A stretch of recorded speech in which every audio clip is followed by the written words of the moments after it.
نوگشته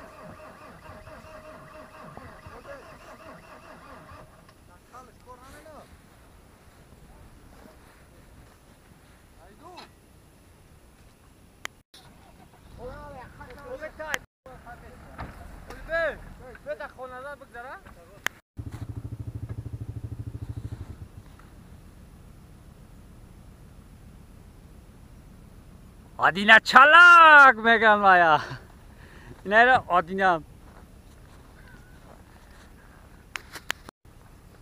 یه بچه شما هم 5% سنکه او همونجا 5% میبروه همون را بجه که تمام هیچ کاریگه نکنه همون میگه سخت برد مردم داره هرو خوک زده کتاله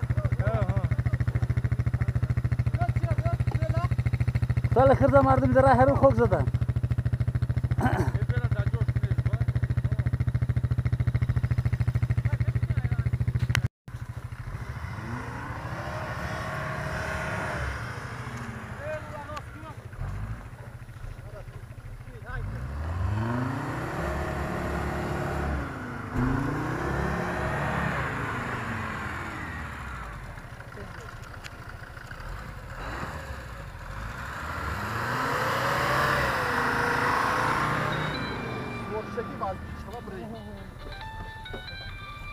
Kijk, kijk.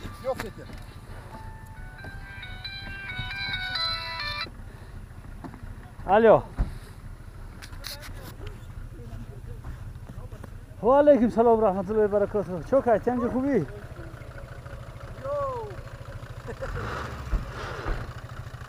برام درنو.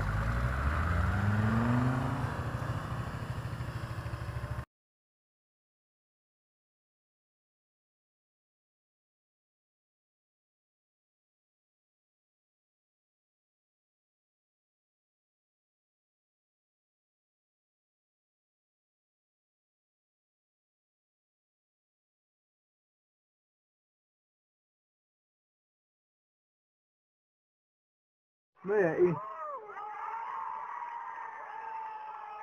ویدیوشی